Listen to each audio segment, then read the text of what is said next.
En esta ocasión vamos a analizar las cuentas del pasivo, las principales, de los resultados positivos y de los resultados negativos.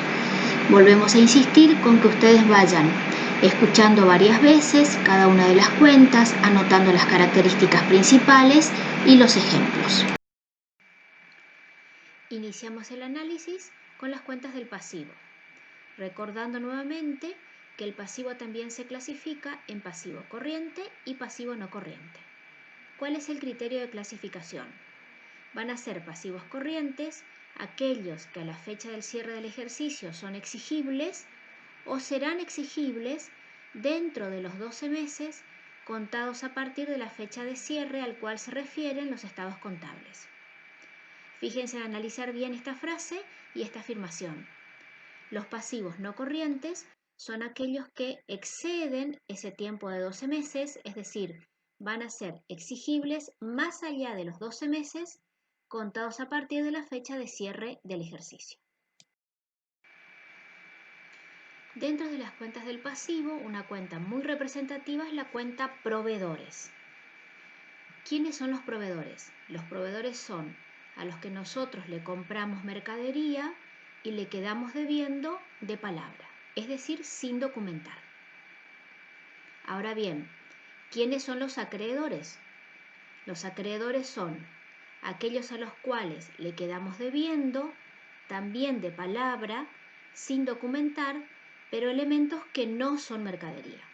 Ahí está la diferencia entre proveedores y acreedores. Proveedores por mercadería, acreedores por otros elementos. Ahora, si no compramos de palabra y lo hacemos a través de la firma de un pagaré, la cuenta es documentos a pagar.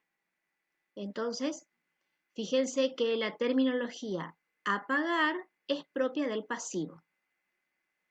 Por eso, vemos entonces sueldos y jornales a pagar. Es decir, es el monto que le tenemos que pagar a los empleados. Luz y agua a pagar.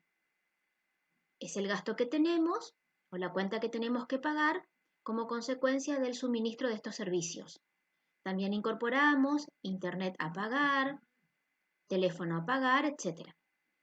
También vean las otras cuentas. Impuestos a pagar. Los tributos que tenemos que pagar al Estado. Por ejemplo, el IVA a pagar, los ingresos brutos a pagar, el impuesto a las ganancias a pagar, etc. Vamos entonces con préstamos bancarios, es decir, le quedamos debiendo a la entidad bancaria que nos favoreció con el préstamo en dinero. Ahora, si nosotros quedamos debiendo un préstamo que tiene que ver con una garantía y esa garantía es un inmueble, hablamos de hipotecas.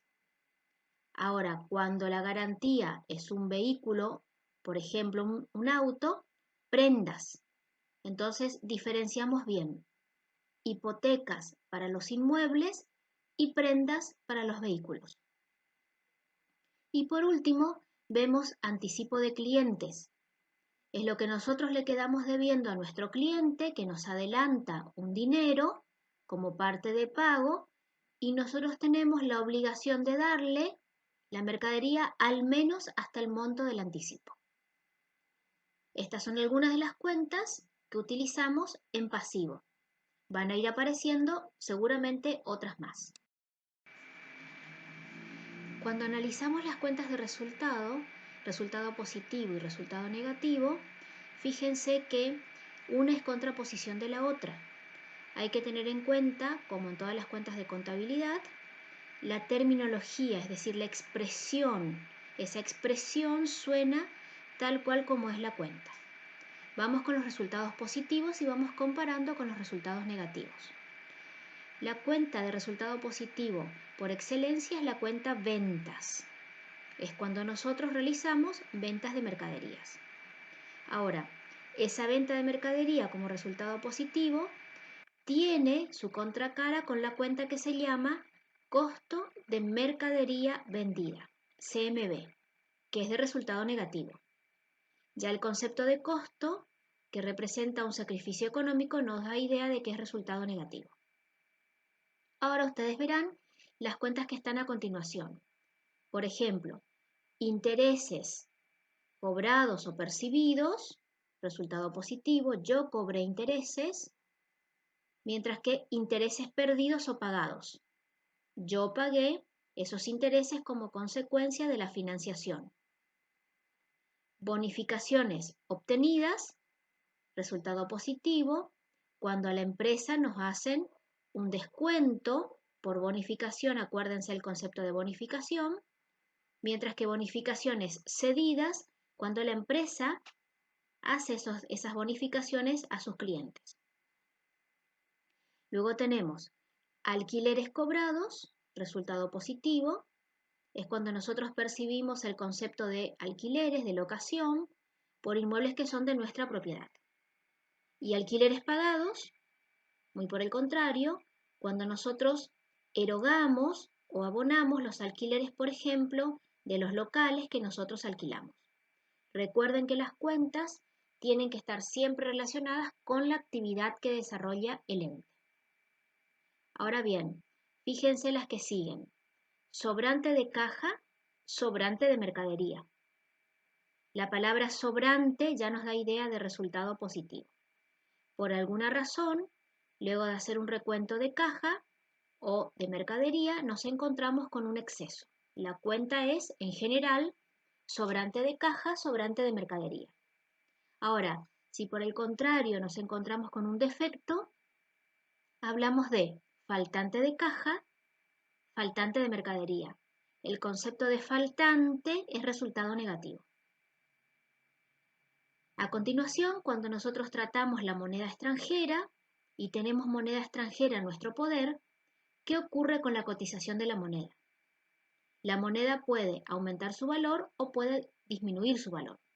Entonces, la cuenta representativa será diferencia de cotización positiva cuando aumenta el valor de la moneda y tenemos en el activo esa moneda, o diferencia de cotización negativa en el caso que disminuya el valor.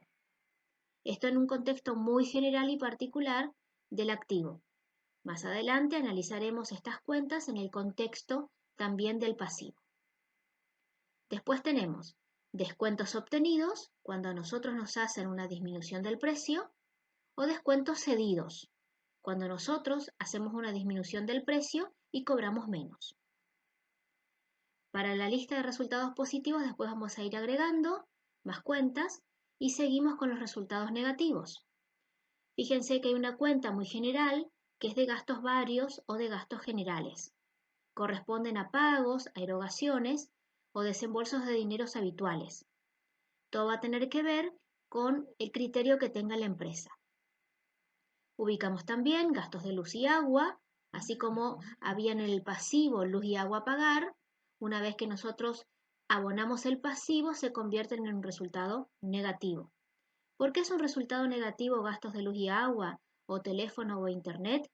Porque en definitiva estas erogaciones no nos garantizan una ganancia. Gastos de oficina, por ejemplo, de papelería, de librería, etc.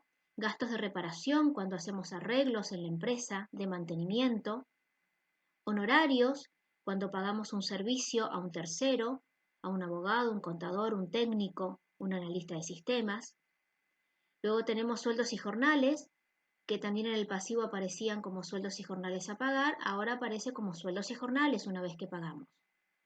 Aparece una cuenta también que se relaciona con los deudores que vimos en la clase anterior, deudores incobrables, que son aquellos que definitivamente no nos van a pagar a nosotros el crédito.